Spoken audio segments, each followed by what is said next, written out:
on Flashpoint Radio. Flashpoint, you're listening to The Wrecking Train. This is Robert Lynch. Tonight we're going to be having a great conversation. We're going to be talking about quite a few things. We have a special guest in the studio sharing a few things with us this evening because the coming year, 2024, is going to be a difficult year.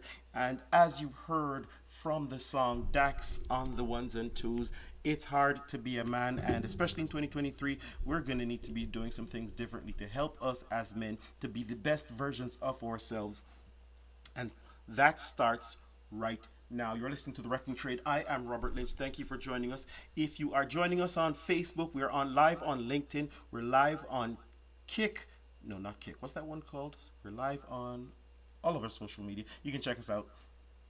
Excuse me. Now, today I was watching this video and we're having this conversation about. Someone actually sent me this video today, and we're having the conversation about how easy it is or how difficult it is to be a man. And many times we have this conversation. You know, someone may say it's so hard to be a mom or so hard to be a woman, and everyone goes, "Oh." And I actually came in this evening and I said to Ellie, "Are you listening?" Right? I said it's so hard to be a man, and immediately that is met with what's so hard to be a man, right? And so sometimes it feels like, just like the song is saying, persons don't understand, but here, as men, it's not for us to cry about it. When you think about the men who are really men, when you think about men who rise to the occasion, and you even think about the movies that are made, you hear about superhero movies. It's not about someone who is crying about their feelings. It's not about someone who is just there. We don't get, what do you call them, participation trophies as men.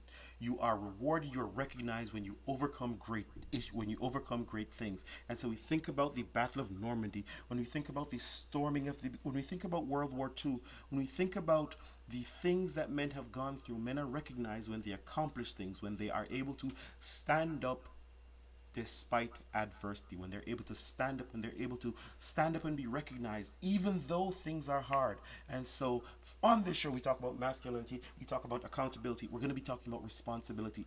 And as I mentioned to you, we have a really great guest who is going to help us to do a little bit of that in 2023. And our special guest, as we welcome him to the microphone, I know he's getting ready, I know he's setting things in order, because he really has a lot to share with us. And I actually shared something that he shared with me over the weekend with a group of other men, right? And this exercise, it works a lot better when you're seeing it, right? But let me just see if I can talk you through it really quickly. He shows us an image, a picture, and we look at a bunch of animals, right? And you see them, and he asks you to just look at it for 15 seconds and then count them.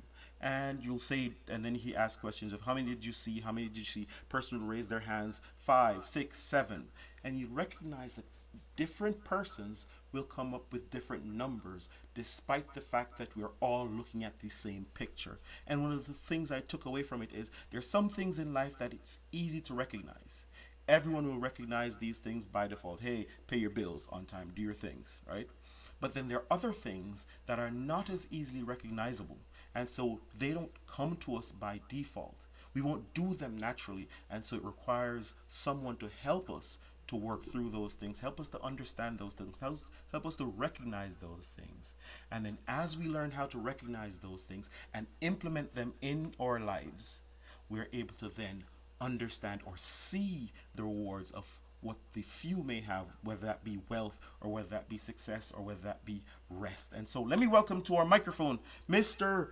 Linval Johnson. Come on in, Linval. Come to have a seat right here. Sit beside me. We can see what we can talk about as we welcome you to the Wrecking Trade. I won't put you on the spot because usually on the show we go really hard. And so you're coming from a class right now. What do you do? Tell the people. Introduce yourself to our guests. Hi everyone. Robert, thanks for having me. I'm really glad to be here. My name is Linval Johnson. I am in the Cayman Islands. I lecture at UCC as an adjunct lecturer. I lecture project management, operations management, money and banking, all that stuff.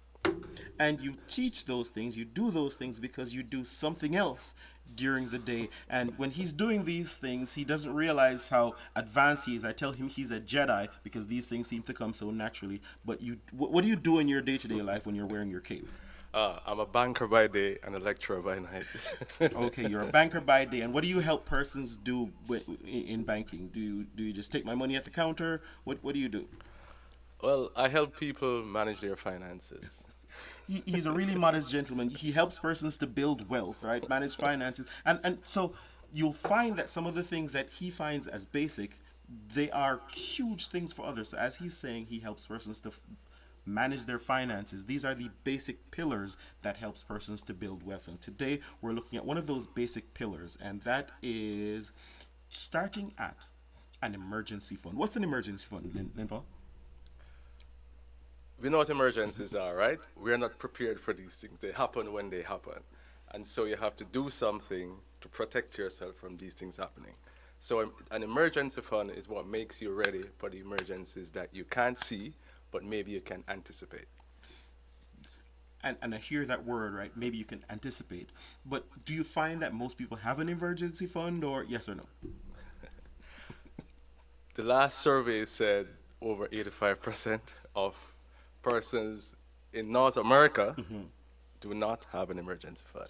So you just said persons should be able to recognize. We understand that emergencies happen, but you're saying 85% of us are not prepared for an emergency. What does that usually mean? It means that we don't think about it enough, and that when it happens, we lose our minds. Okay. And what is an emergency in your world? What do you find as emergencies? What are some of the things that seemingly trip people up? An emergency for me is something that you probably can't predict.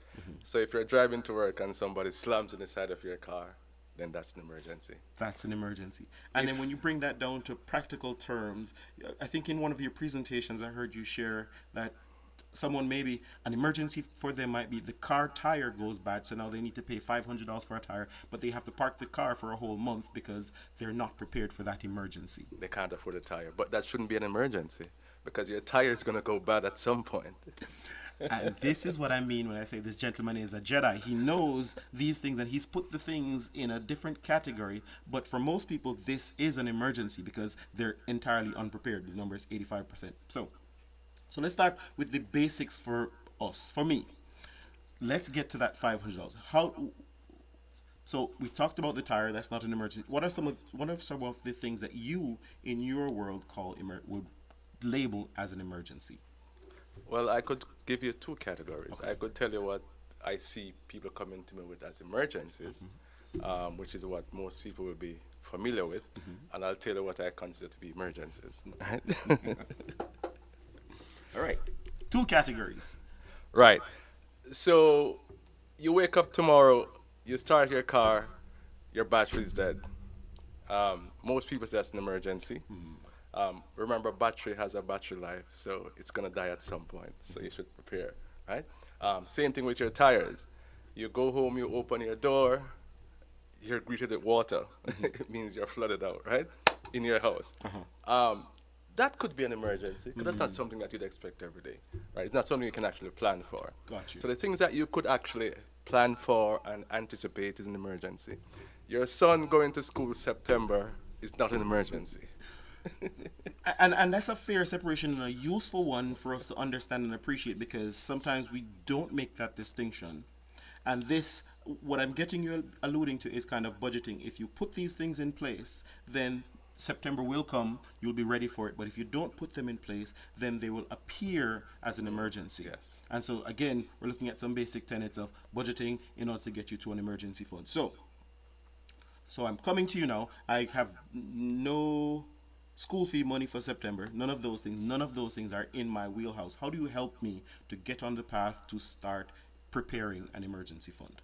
Well, first you have to recognize that you need to do something different. Yes. And that's usually where it falls apart, because most people don't see the need to do these things. We need to start thinking ahead and be more deliberate in what we do. So we're in good stead then. I've recognized the need for something, and so that's why I'm walking into your office. I'm having a conversation with you. So do I get one tick there, or you're not giving me a tick for that one? Of course. Right. Recognition is the start of All right. things. Good. We're in good stead. You're here, you're listening. Thank you for listening. You're here with Linval Johnson. He's going to help us to rescue us from ourselves because we've put ourselves in this position. And as I said before, as men, it's important to recognize, and women, if you're listening to, it can be good for you as well because, hey, maybe that Chanel bag is not an important emergency, but if we can start planning for things in the future, then this would be a good tool, a good thing to learn. Yes? Absolutely. All right, good. So we've all gotten our first check. We're all A students so far. Now let's continue. How do we get now from where we are, blank slates, to an emergency fund? What's a good target for an emergency fund? Well, there are various rules of thumb, right? If you're employed, the first step is to have 6 months' salary stashed away somewhere. But that's usually a big leap. That's what I was about to say. 6 months is going to be a tall order. It's a tall because order. we don't even have the battery money, let alone Right. 6 months salary. So we keep it simple. yes. And we say to you, just get to $1,000. All right, we can do $1,000. All right, but as I said before, the battery is an emergency. I just had to change my battery. I think 2 weeks ago. I had to Right. pay almost $200. So Right. if the $200 is a difficult task, that means getting to the $1,000 won't be something that we do overnight. Right. So it's going to be a process. All right. How do we start this process? So you start this process by looking at your budget, your income, and where your money goes. All right. So do I just grab a piece of paper and start writing? So, hey, if you're listening right now, grab yourself a piece of paper and put some things down on paper. What do I put on the paper? Do I write? Okay, you said two things just now. You said income and expenses. Does it matter which one I take first, or do I just pick any one? I like the income. Income. Okay, let's look at what we're getting. So we're getting our salary. Yes. All right. The average salary, let's say I'm a teacher. I think the average salary for a teacher now is $5,000. So let's go $5,000. Let's put $5,000 right on the paper. You know, that's the salary. So Let's look go. at your salary, right? Yes. And then you should now think about what amount can keep me safe from most emergencies that I may encounter in my lifestyle. But we recognize that before we get to that, because that one's going to be a tall order, we'll work ourselves up to it. So you said we're working with $1,000. $1,000. $1,000. Okay. And we said before $200 can be an emergency for some persons. So we're saying, let's make that the target. How can we get to what's a good rule of thumb starting from $5,000? Because right now that means the full $5,000 is fully expended every month. Every month. That's what it looks like. Oh, I kind of jumped the gun there. So we need to jump over to expenses. Right. So we can look at the expenses. All right. So rent, mortgage, food, eating out, all kinds of things are going on. Everything out of the $5,000 is exhausted. As a matter of fact, sometimes I might be a little bit late with the light bill. So In fact, let's back up just Yes. a little bit, because with your income, you have expenses, and Yes. you can categorize your expenses. Mm. You must eat. Yes. You must have shelter. What else? You must have utilities, right? Okay. So these are your needs. So if you're earning $5,000, then by God, you can cover your needs, right? Plan and cover your needs first, right? I chose the teacher because, again, in one of your presentations, you said 57% of government workers find themselves taking payday loans. So while we understand that we should, Okay. we recognize that maybe we're not there. Right. And so you're helping us to get there. And so we're not there. We have some bad habits. We All know. right. You know what? Okay, good. So let's take our slaps. We have some bad habits. And let's call them what they are. We have some bad habits that may be causing leaks in our budget. And that's what you're helping us to patch. Absolutely. Sounds good. So you have to cover your needs. Yes. So cover your needs. Essentially, we all start in the red because you have to cover your needs. No matter what happens, you have to pay rent or mortgage. You have to pay your utilities. You have to buy gasoline, and so on. These are the things that you must do. If you have kids going to school, school fees, what have you. These things you must do, right? So get that covered. Yes. Now, there's what we call discretionary expenses, and these are the things that you may choose to do this month or choose to give up or what have you. So that's where you're going to look to find some room in your budget to create an emergency fund. So we can't change the mortgage or the rent that's locked in, that's set by the landlord. In fact, and as we know, the mortgage is going up as well. The rates are going up monthly, right? And that's what we're talking about, because interest rates have gone from pretty much 0 to 8%. So many of you are finding yourself in a situation where your mortgage, or the amount that you used to allot to the mortgage or the rent, has doubled almost overnight. And if we can just jump off a little bit, what do you see as the outlook for 2024? Do you see things getting better in short order? No. In fact, interest rates are slated to rise again at least once for the remainder of the year, and probably again next year, early 2024. And then we expect it to plateau, but then it's going to be a high water mark. It's going to be about 9%.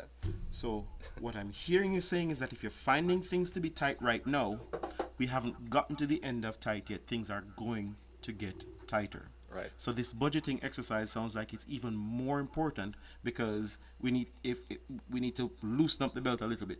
Yes. All right. So in my example, I mentioned eating out. Is that something that I should call important, or is that something that I can be a little bit more discretionary with? Eating out is certainly a discretionary item. All right. You can cook, right? But don't worry, I can't, so that's fine. And that's all right. But sometimes when things get hard, you have to figure out new skills in order to better manage. So if it is cheaper and more manageable to use the time to cook, then that may be more effective. But That's right. if you're by yourself and you're saying, you may use that time to make some more money, then you might be able to still continue to buy some food at Foster's or buy some food at the other places that you can manage, of course, so that you can better use your time. Right. And I think I went into the advanced class because I was talking about making some additional money, but we're not there yet. So let's keep it basic. Let's keep it simple. Definitely not there yet. Not there yet. So we're looking at cutting things that we can cut, and sometimes those things it may be challenging. So even in this context, we're talking about eating out versus cooking. That means in many cases changing your habits. Yes? Is a change of habit something significant in this process, or It is fundamental to the change. Got you. We are changing habits so that we can have different outcomes. I think the expression goes, if you keep doing the same things, you should expect the same result. So what we're looking for in 2024 is a different result. So we're looking at changing habits. All right, back to you. And to not correct our faults is to continue to make the same mistakes, right?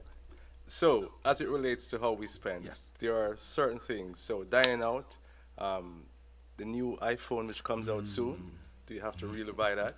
No, let's make it clear. I do not advocate that you should be the frugalist who deprive yourself of anything. I'm saying that if you earn $5,000 and you have 2 kids or less, and you live in a normal house, there's room in your budget to climb. You should be able to manage it. We just need to look at it so that we can find out where the leaks are. All right, got you. Yes. So a new iPhone, maybe you can consider not getting the brand new iPhone. Entertainment, happy hour every Friday, you may want to consider that. Traveling to Miami to go shopping, Thanksgiving is coming up, I'm going to go shopping, you have no money, we're going to get the money from, but you're going to go, right? Think about these things, because you can plan them. And it's an interesting thing that you say that, because many times persons have in their minds going off to go shopping is something that they're actually doing to manage their budget. They're going to go off so that they can buy the new things or get some new clothes at a cheaper price as opposed to buying them here. But what I hear you saying is that maybe you can wear those pants or that shirt for a little bit longer in order to manage the budget, because that's what we're trying to do, put some more room in the budget. And not only that, when they go to shop, they go with a budget of say $1,000, they may go end up spending $2,500. That's a part of the challenge as well. And we know that from here, sometimes, just the other day I went into Hurley's just to pick up, I think I went in there to pick up bread, right? We needed bread. I came out, I don't remember getting bread, but I remember spending at least $50. I can give you way worse stories than that. I went to Cost You Less to buy a can of cashew. That's about $20. I came out with an 85-inch TV. Makes no sense, right? We all make mistakes, people. And that's good to note, because what we're saying here is that we're not perfect, right? And so even you, as you're sharing this, even you at the level that you're at, you're susceptible to the training, because these stores are designed in a way to help you to spend. Yes. And we can fall prey, but what we're doing is, if you bring it more into our awareness, into the consciousness, it's a little bit easier to not trip up as frequently. Yes. Okay. Because my justification was World Cup is coming and I couldn't go, so I should feel like I'm in the stadium, right?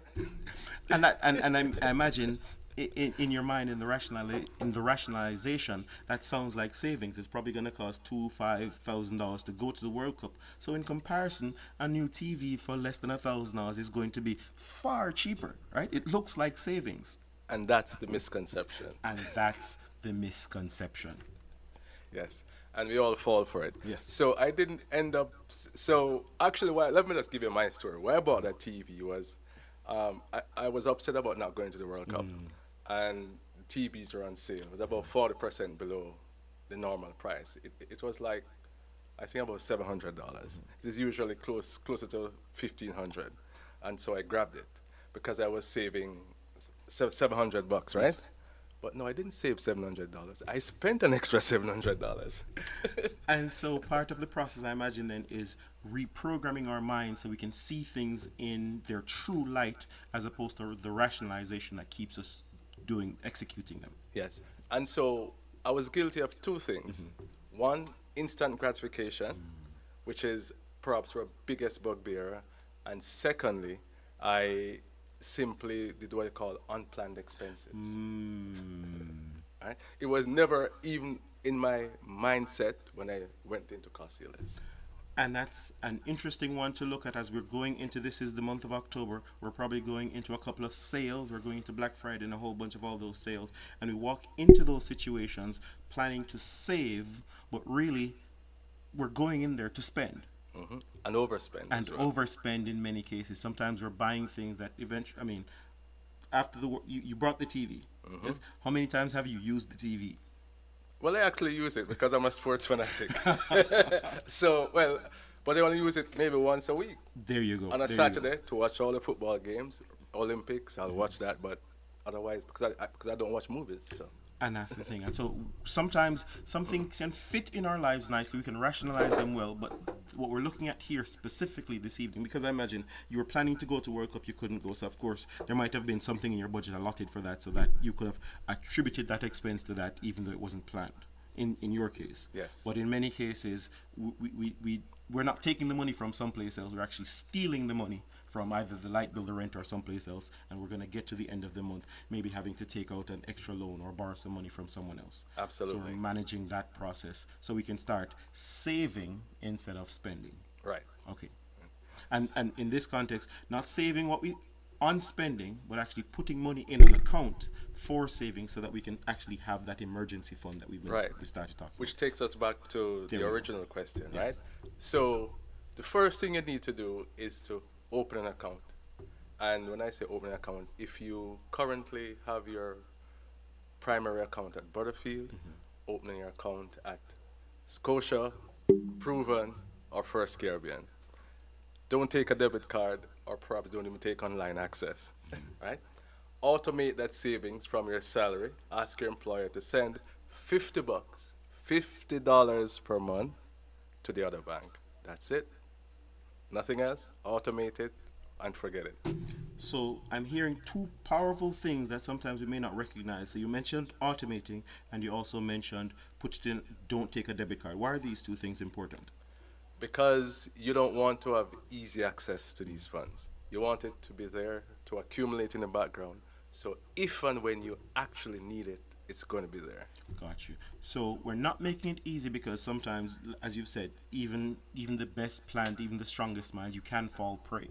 And so when you make that process to get access to that money not as easy, you get a little bit more chance to think through, process through before you actually spend, and you might just get to it and go, well, it's just too hard, I don't do it, which you actually help yourself by keeping the money far away. In fact, I can give you some practical tips what friends of mine Yes. did. So in the US, I have friends who go cross-state, own account cross-state. So if they need the funds, they have to go across state to get it. So it means that you're gonna have to really think about it and make it important. The other thing you can do, if you get a debit card, give it to a trusted friend, let them keep it, and then let them promise you not to give it to you unless they agree that you need it. Which then gives yourself a chance to go, in order for you to gain the funds, you now need to justify why you need, let's call it the TV, why you need this TV. And when you're speaking about it, sharing about it, you can really think about it yourself and go, am I actually doing this out of need? Right. Or is this an impulse spend that I don't really need? Or maybe I can put off until next year. Right. So find a trusted friend who will put you in your place if you need that, and say, no, what you're talking is rubbish. That's an emotional need. Don't do it. All right, good. And again, on this show, we talk about accountability. Here, we're looking at an accountability partner, someone who understands the process that you're on and is willing to take that journey with you. So find a trusted friend to help you on the journey. Sounds good. Sounds powerful. All right. Definitely. And so we also talked about the automation. What does the automation do? When you automate your savings, what happens is it happens in the background and it keeps accumulating. And I said $50, but if you can do 100, do 100. If you can do 200, do 200. But based on where we are at $5,000, I suspect 200 might be as high as most people will go. So go as high as you can go, Can manage. right? In the middle of that, I'm also hearing a power statement that goes, as human beings, we spend what's in front of us. And so if that $50 disappears, we learn how to work without it. And so in the automation process, if you had to take it out and carry it over there, you might find something else to do with it Yes. from as you take it out the ATM to go to the bank. But You if get diverted.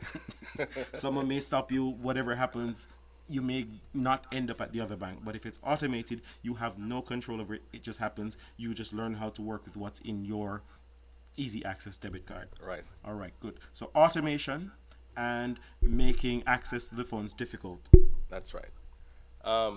In fact, recently I worked through a 10-step process to assist some clients of mine with emergency funds. In fact, we'll be launching a product very soon at Proven Bank, which takes this specific need into account. There's this gap in the market where most persons are not saving, they're not ready for any emergencies, and we're trying to just close that gap.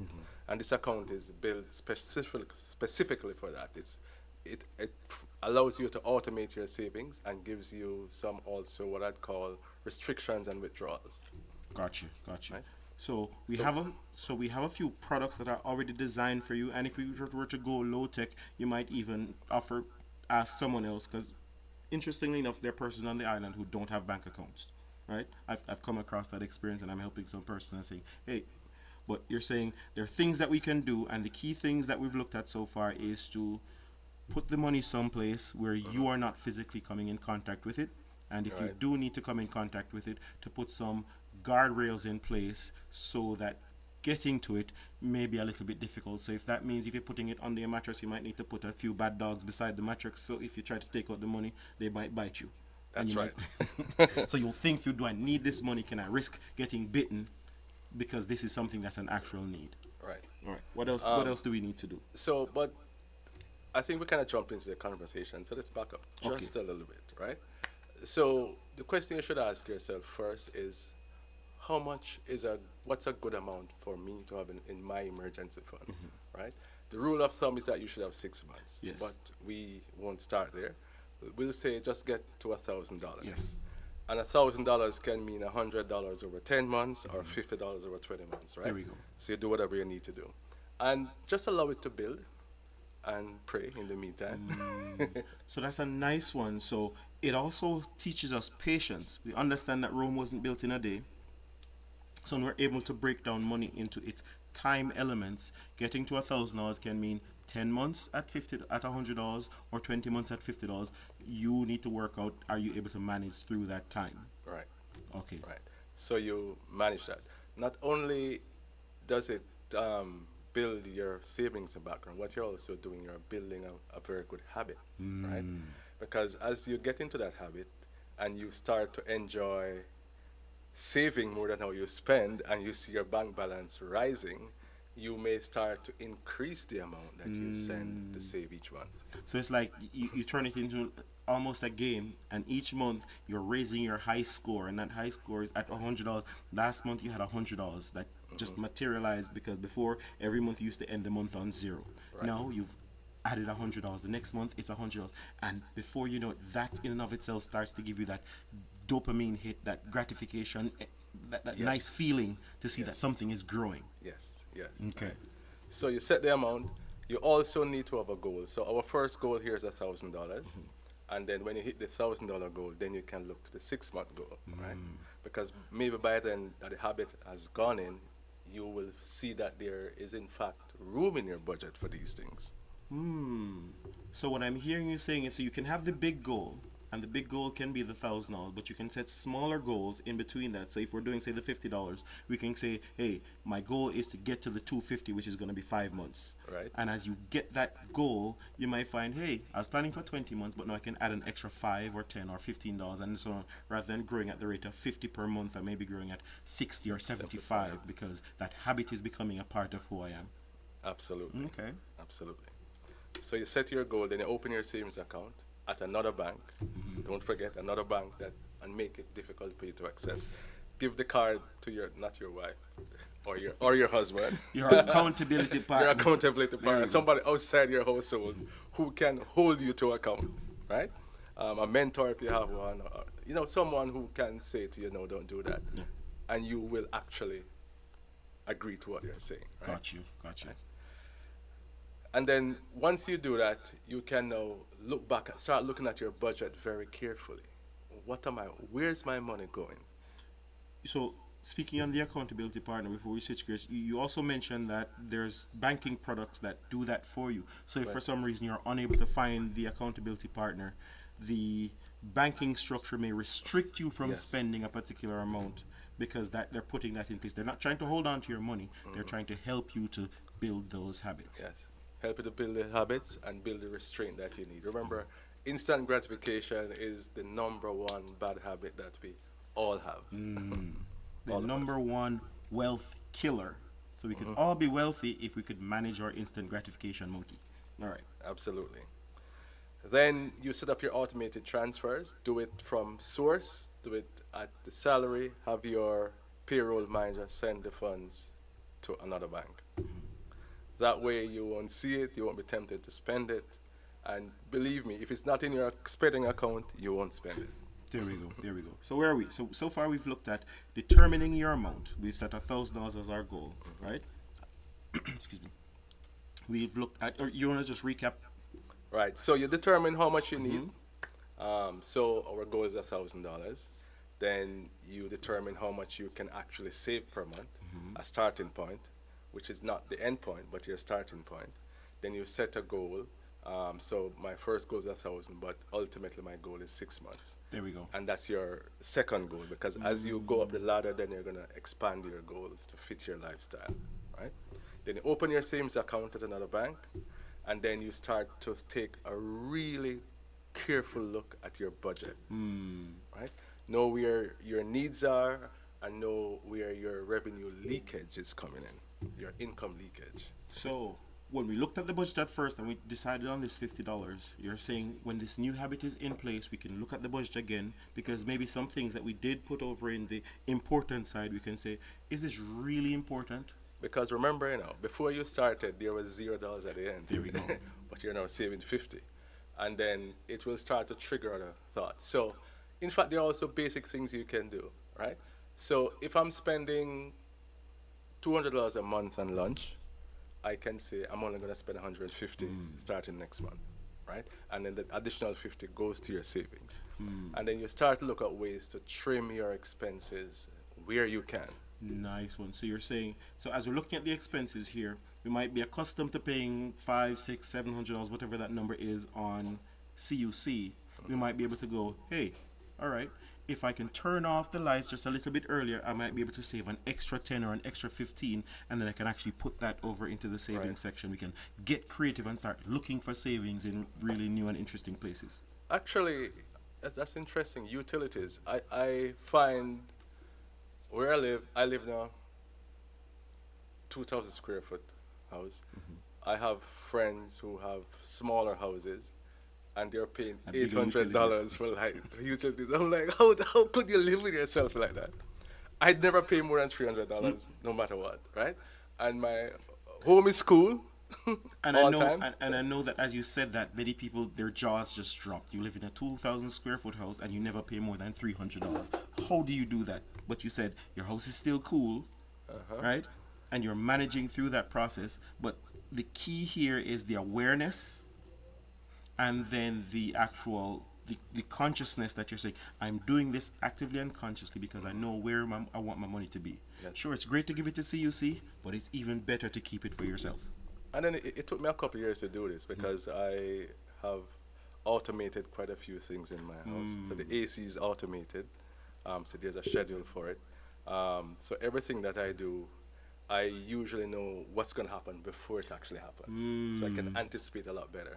Intentionality. I'm seeing a lot, Yes. the theme of intentionality playing a big role in terms of things are not just happening to us when we're going to the supermarket, when we're going to the big store, when we're traveling overseas, or when we're managing the utilities. We're being intentional in the things that we're doing. That's right. And you have to be that way in your expenses and your income as well. We perhaps won't touch on that, but you have to be intentional with your income.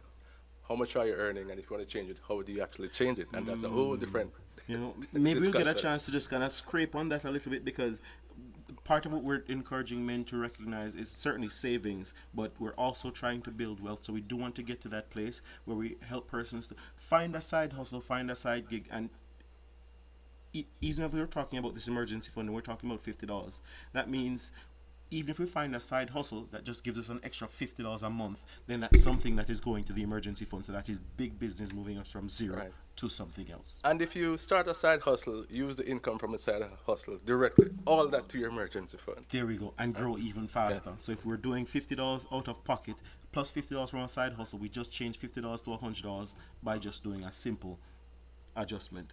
And depending on where you are in your life too, there are certain hacks that you can use. So if you get a bonus at the end of the year, don't spend it all, people. Put away a portion, 30%, 50% into your emergency fund. Kickstart your emergency fund. So you're saying as Christmas is coming and we're all planning to get gifts for this and do these wonderful things with the bonus, we may look at using the bonus to give ourselves the gift of an emergency fund, as Yes. things are going to be quite dim in 2024. Yes. In fact, what I always hear is that I do not have enough to have an emergency fund. Everything I earn, I have to spend it every month. And perhaps that's where we need to start. So there are certain rules that you can implement which would actually change your whole mindset. There's one which you call the very basic one. If you think about it, if you earn, let us put it down to $1,000 per month. What we'd say to you is, no matter what, well, at least start trying. Do not spend more than 70% of what you earn.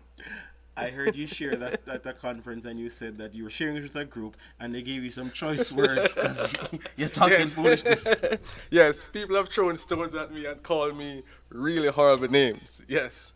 But it's something that if you don't make that change, you will never change your outcome. And it's important to explore, because on the national scene right now, there's the conversation of minimum wage and all that is going on. And personally, actually, you can't live on this, but you're saying, irrespective of what you're earning, you should not be spending more than 70%. 70%. How do you say that with a straight face with someone who's living on minimum wage? I can say that because what you find is that saving is not so much about economics, it's more about habits, right? And I'll tell you why I say that. A recent survey coming out of Wealth magazine, September 28th, so it's very recent, and I was quite shocked to see this. Persons in the US earning over $100,000 are living paycheck to paycheck. So you're earning 5 and they're earning over 100 and they're living paycheck to paycheck. So it has nothing to do with income. It's all about the habits. So hot take tonight is your wealth is not dependent on how much you earn, but the habits that you develop along with that earning. So whether you're earning $1,000 or $100,000, $1,000. if you implement the habits, you can see growth. Yes. Okay. Yes. Because the people who are earning $100,000 are in many cases in the same position as the person Same who are position. earning They're not, $1,000. I mean, their lifestyles are a little bit different, yes, but they ended up that they spend all that they earn each month. And like you, they have no emergency funds. And that's what we're trying to build, an emergency fund, because emergencies do happen. Whether they're the flat tires, the battery, or the flooding, or even getting sick. Something can happen. Yes. We're not made of steel. God forbid your kids get sick in the night and you have to fly them off the next day. God forbid, right? So you have to be prepared for these emergencies. In fact, that's an emergency. That's a real emergency, because you can't just go, well, let's just make another kid. No, Yeah. you have to fix this one. Yes, yes. So far we've been looking at building the emergency fund. We're at allocating the windfalls. We're looking at our expenses again, Yes. to figure out where we can find some additional savings that we can supercharge the emergency fund. What else do we need to do? Okay, but we all like instant gratification, right? And sometimes you hear the question, why $50 a month is going to do nothing, right? Because that's what we all say, that won't do anything. But guess what? It actually does something. You'd never believe it. And what actually does nothing is zero. Right. So if we save nothing, we're actually doing nothing. But $50 does something more than nothing. And so so even at $50 at the end of the year, you have $600. While if you did nothing at all, you would still be at zero. And you would still be anxious and you still can't buy your new tire or buy your battery or take your kid to the hospital. Got you. All right. So we're monitoring and adjusting. Right. And so what you also need to do now is stay disciplined. And that's where it falls apart as well. So you started, you have gone 3 months, something happened, you didn't send the money this month, and then you stopped it. And here's where I think it gets really, really interesting, because when you didn't have it, it becomes a little bit easier to tell someone, well, I don't have it. But for some persons, it's a little bit now difficult that they have now they've 3 months at $50. Now you have this $150 sitting in an account, and someone comes to you now and they go, my child is sick or something else. How do you manage that emotional component? How do you resist the emotional urge to use your emergency fund to solve their emergency? Or that's not a thing we should think about. We should just give them the money and start over from zero. Well, I wouldn't do that. It's my emergency fund. And my emergency fund cannot be touched by anyone else. If you have family that you actually support, then you can do their emergency fund. But your household emergency fund should only be that. Because 2 things happen. I'm going to lend to my very good friend, Robert, my emergency fund, and then Robert doesn't even pay me back. So I lose my emergency fund and I lose my best friend. And it becomes a challenge. So what I'm hearing you saying is that you treat the emergency fund like a bill. It can't be. You can't give the CUC or the mortgage to someone else, because that doesn't belong to you. It belongs to CUC. So in the same place, this emergency fund, you can call it to your future self, because the future self who owns the $1,000, that's the person who that belongs to. So you can't lend it, you can't share it, you can't give it away, because it's not yours. Now, I know it sounds rather callous and cold, right? But what I would do to Robert is encourage him to have his own emergency fund. And that's fair. So they said, give a man a fish, you'll feed him for a day. Teach him how to fish, and he can feed himself. So here is what we're working through. By working on your own individual emergency fund, we're all building not just the fund itself, but the psychological, the willpower to be able to do bigger things. Because we're talking about the numbers, but we're really working on the habits. Yes? Yes. And of course, it's solving the problem, because I took his emergency fund and now we're no longer friends. So I can't even be his accountability partner anymore, because we've allowed that to come between us. Right. Okay. There's also a saying, right, that when you help someone, particularly financially, you should help them to make themselves better, not to make them dependent. So if your assistance is going to make them dependent, then you're not actually helping them. So it's something to think about. And so that's a nice tool to help us to work through the psychological aspects of it. So when we're thinking about it, it feels at first like you're telling the person no, and so you're hurting them. But by telling them no, you're actually helping them to not be dependent on you. And so you can both walk together on the path of building up your emergency fund. Yeah. So your friend will come to you. Oh, my CUC cut off my light last night. Can you loan me some money? No. Go sort it out, right?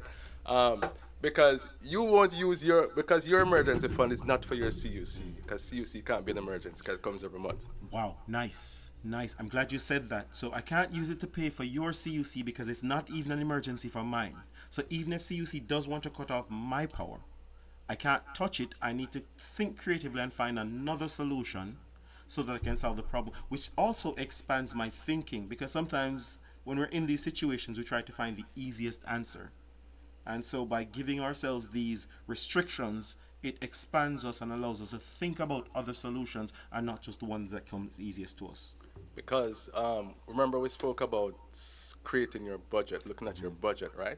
When you have your budget, you're gonna know you're gonna allocate some for CUC, some for food, some for urban entertainment. It's fine. Just allocate it and stick to it, right? So if your friend who is also earning as much as you are in the same position that you are, why isn't his CUC bill paid? That means he's doing something else that Shouldn't be doing. he's not managing his money as well as he should, right? So I like that you said, so in the budget, and I guess this is kind of jumping back up.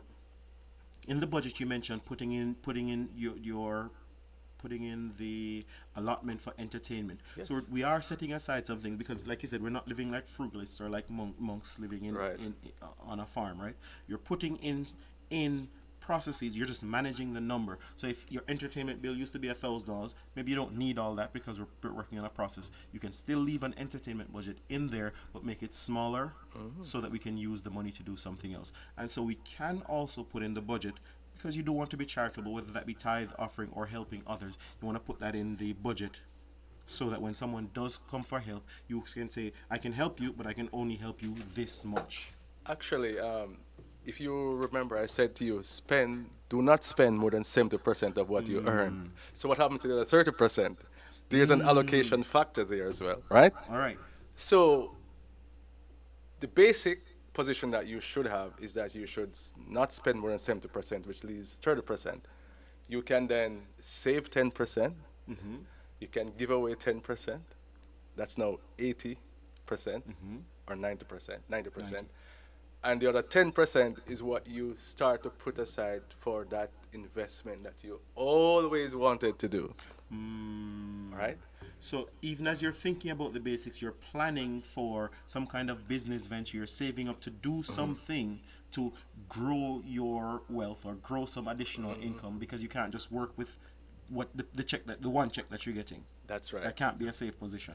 No, I won't pretend. It's a difficult shift. So if you can't start 70, 10, 10, 10 as we call it, so 70% for your general expenses, your wants and your needs, 10% savings, 10% investment, and 10% to give away. So you can support your neighbor, your old lady who lives next to you, and you need to support her.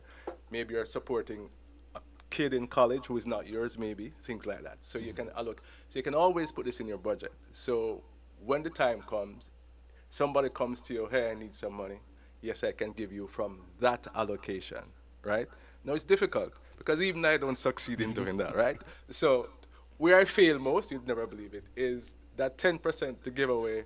I've always exceeded that, right? Because no matter how bad off you are, Somebody's somebody's always less fortunate, and you're way ahead. You're truly blessed. Don't forget that, people. Show your gratitude and help those that you can. But do not be foolish. Don't give away your wealth or your children's wealth. All right? And I guess like the easiest example I usually recognize is when you're on the airplane, they say, put on your mask first, because the more when you put on, the plane is going down, you put on your mask first, you're giving yourself oxygen so that you can help other persons. People. Right. And it's because it's important for us as human beings. We aren't built to live in silos all by ourselves. We were built to be with other persons. But you can't help if you are not in a position to help. That's right. Right. All right. So we're staying disciplined. We're on the path. Stay disciplined. We're getting distracted. Other things, good things, we're trying to pull us off, but we're staying focused. We're staying disciplined. All right. So we're disciplined. And you go home one night and you realize that your window is broken because somebody tried to come through your window and you need to protect your family, right? Yes. An That's an emergency has emergency. popped up before we got to our goal. A real A real emergency, emergency. right? No, I need to put in a special window which protects my family. I have a wife and two young kids. I need to protect them, right? The window costs $800. I have 850 in my emergency fund. I'm gonna fix my window. My family comes 1st, right? So I'm now back down to $50. So what do? You continue saving and keep replenishing the fund, right? So you may not use it. If you don't use it, you replenish monthly. If and when you use it, then you just continue the process. And the interesting thing is that in this process, if you didn't have that emergency fund, you might be troubled now, looking at your family being at risk, and you're naked in order to help them. You're not in a position to protect them. And so that is the true essence of the emergency fund, to not just have it sitting in a bank account someplace where you can go, I have an emergency fund. It is to actually use in case of emergencies. Right. Now, you touched on a good point. What if you didn't have that emergency fund? What would you have done? You're going to run to a friend, go to the bank, do something. And then what would you have done now? You'd have accumulated more Debt. debt. And then debt is what we call dead horses, right? Don't carry too many dead horses. So you accumulate more debt, and the more debt you accumulate, it crowds out your ability to save. So and I mean, it's a full circle, but it's eye opening, because when you look at the number at first, you go, why are persons taking out payday loans and they're doing these things? And you recognize that, hey, emergencies are happening, but because of bad habits, they weren't prepared for them, and so you get caught in that cycle. We went through the process, we're jumping off the cycle, but emergencies happen because they happen every year. There's some kind of an emergency. We can look back through our own history and look through what was my emergency last year, what was my emergency the year before that, and recognize that they've always been there. We're taking it from someplace else, but here we're actually putting an allocation in the budget to make sure that we're there. And then as we're building that emergency fund, I love that which is part of the 90%. The other 10% is actually, because we understand that the emergency fund is going to get tapped, I'm building also an investment fund, Absolutely. right? So that I can do something else, whether I buy a lemonade stand or do something to give myself an extra $50, an extra $75, an extra $100, something, because I realize that I'm coming from the place where I was at zero. Chances are I'm going to keep getting back to zero unless I start putting some extra things into the kitty. Right. And I mean, that $100 a month to start your business, again, you may say it's not much, but it's something. Let me tell you a story about a little kid. This is a real story. He goes to John Gray. He is 9 years old. Every Saturday, he goes to the supermarket with his mom. Right? Mommy goes to the supermarket because he wants to go. You want to know why he wants to go? So he can buy snacks. Right? But here's the trick. When he buys these snacks, he doesn't eat them. He takes them to school and sells it. So at Right? 9 years At 9 years old, nobody's prompting him. He's just doing that, he has his own side hustle. selling them. And each month he gives his mommy the money to put away in his savings. So I was talking to her recently, and she said, "You know what?" He asked me, "How does he go about getting a vending machine?" 9 years old, right? Now, I think that kid is brilliant, and somebody should mentor that kid and lead him through. Because if we all took that approach to life, it means that we'd elevate ourselves in some very simple and cumulative way. So it happens step by step, right? And that's perhaps the other thing. We want to go from point A to point B. But to get from West Bay to East End, you have to pass through Prospect, Bordentown, Savannah, where have you, right? You have to take the full journey. And we're also recognizing that the journey in and of itself does something to you. So I'm imagining this young kid, someone taught him about, hey, getting not eating a candy, selling the candy. And as he's going through that process, he's seeing the rewards of his weekly investment. And then he's seeing now, okay, there might be some opportunities for growth. So just like you said, I started saving the $50 a month, but by seeing the growth from week to week, my brain is expanding and now starting to think about new ways that I can supercharge or make this thing go faster. Right? Okay.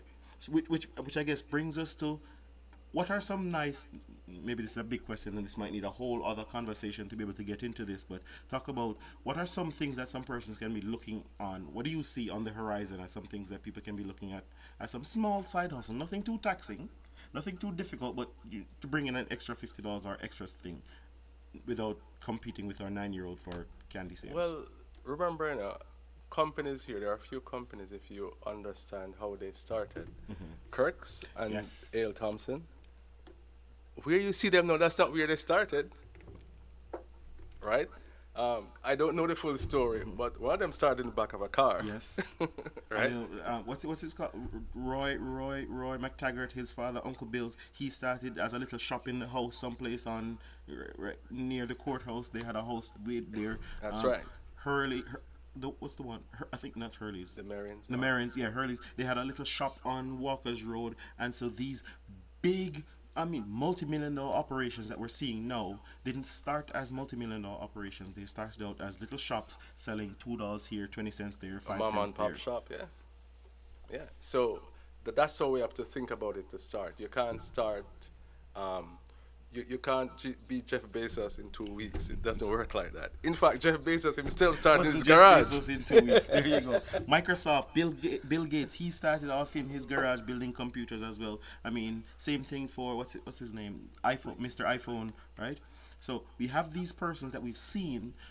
We're seeing their end game as billionaires, but we're forgetting their history as starting out trying to rub 2 coins together and trying to rub some wires together in a garage or in a back shop someplace, and recognizing that the journey in and of itself, developing the patience, implementing these habits slowly over time, are in and of themselves very, very rewarding. Now, Yes. there's a question that I want to look, because many persons, a big investment that they're looking at is buying a house, and these things are happening. And is now a good time for the housing market? Depends on which side you're on. If you're a developer, not so much. Not so much as a developer. If you are a buyer, not so much. In fact, the housing market is almost poised to go in a little bit of a crisis. Maybe that's a strong word. It's going to slow down quite a bit because rising interest rates has crowded out in terms of the average person can no longer afford. Housing prices have gone up so much, interest rates are so much higher that it automatically has excluded at least, if you're earning less than $5,000 a month, chances are you can't buy a house. Because what's the ratio? What's that number that you use as bankers to go? This is how much you can afford to put towards your mortgage. All right, let's put it another way. If you are buying a house, whatever the house, the cost, the purchase price of that house, if you do not have 20% in your pocket, you're not ready. 20%. So the housing prices right now look like somewhere about $500,000. So you're saying Yes. if you don't, what's 20% of $500,000? That's like Putting me on the spot, right? Don't worry about it. I'll tell you in a minute. There you go. There you go. You have the formula. Have the formulas there ready. What kind of house can you afford based on what kind of salary you have and how much you need to have in place? So we are talking about emergency fund because we're starting at the basics, but the goal is to get to the place where we can do bigger things. And so when we can understand how those things fit in over time, then we can know, so how much time am I going to need to get at $50 a month to get to a deposit for a house so I can own a piece of this rock? What kind of salary do I need to have in place in order to get there? In fact, I'm glad we made that little transition because if you get the discipline of your emergency fund, you can use that same discipline, that same process to save, to buy, to make your down payment on your home. Or even a car if you want to still go up the ladder. There we go. So it gives you some options. So that habit is such a fundamentally good habit. That's one that you should start today. Yes. So we're starting the habit. We're all getting on the at least $50 to put in an emergency fund. And if you already have an emergency fund, this can be a secondary emergency fund. Just get into the habit of starting to develop this new habit, do this new thing, and see where it takes us. Right. So, housing prices $400,000. You say I need 20% for a deposit. How much is that? $80,000. $80,000. So I need to put together an investment fund or some kind of fund of $80,000 to get to a place where I can now go, all right, let me go shopping for a house. And you're saying that doesn't start at when you're walking out shopping, that starts at the emergency fund. We're starting at the planning phase. Yeah, so I'm planning to get to $80,000. It's going to take me X time to get there. And so depending on where you are, you may want to get a little bit more drastic. You may want to become the frugalist and go, you know what, this is for time T. I'm going to not eat out at all. We're going to cook everything. We're going to do whatever it is because we want to get to that emergency fund as fast as possible. You may choose to eat half the amount you eat as well. Eat again? less. You might even choose to eat less. It might be that new weight loss plan that you're on. My new house is going to be part of the thing that helps me to get slimmer, right? So we're buying less groceries because we want to move out of the rented house. We want to start owning because they say that wealth is linked to ownership. If you're paying rent for the last 20 years, you're actually buying a house for someone else. That is correct. So we're getting to $80,000. What are some things that I can use to supercharge my investment fund or supercharge my growth? Maybe some small things. Salary increases. Salary increases. So you should get them every year. should, but they don't. But we should say that they don't come automatically. And so even you just start there. One of the things that we can do is to start looking at improving yourself. So if you want your salary increase, you're looking at having an eye on that promotion. We need to be teaching ourselves some new skills. How do you make yourself more valuable to the organization? So when you do go to your boss and say, "Hey, boss, as a matter of fact, you don't do this. You don't go to your boss and say, "Hey, boss, things are getting more expensive. I need a raise." You're able to go with a different perspective that says, "Hey, I've acquired these new qualifications, and this is how I can become a greater asset to the company in this new position or provide this new benefit to the company." And so the raise that you're asking for is commensurate or aligned with the new value that you're able to offer to the company. Or you can take it a step further and say, "Boss, I tell you what, if you increase my salary by 50,000 this year, I increase your bottom line by 200,000." And I mean, that's a brilliant perspective if you're able to get to the place where you recognize that every employee does one thing for the organization.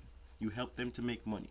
Whether you're in the office managing the funds and so you help them through savings, or you're in sales where you're in direct income, your function is to help the company because people get into business to make money. So if you can make that alignment where you can see the monetary value that you're able to offer to the company, and it makes those conversations even smoother. That's right. I love that one. So you're saying, hey, work on getting that promotion, work on understanding your value to the organization, and work on increasing that value. What else can we do? So your salary increase, bonuses. Bonuses. In fact, we're in the bonus season. Yes, yes. And sometimes persons think, it's Christmas, bonuses are automatic. But is there anything that you can do to increase the likelihood of your bonus? Well, usually what you do, you start at the beginning. And that's the whole thing. We tend to want something when we want it, but we have to be more intentional. Yes. So at the beginning of the year, I'd say to my boss, "Look, if I hit these numbers, could I get that bonus? Or what numbers do I need to hit to get this bonus?" Right? So the same goal setting that we're applying in even raising our emergency fund, we can apply to the bonus at the end of the year and start setting targets for ourselves. Setting yourself targets. If you're in sales, that's easy, right? Or the easier route, right? Because you can say, "Okay, I just need to sell X amount so I can get X amount of commission," right? And so you can make these, be intentional, think about these things, plan your year. In fact, we're in October, and New Year is coming up now. It's a great time to start rethinking what you want for 2024. It's going to be a tough year, so get ready. So what if I'm a teacher and I'm not in sales, so I can't directly impact, the income of the company? What can I do if I'm a teacher? A teacher, do what I do. Teach at night.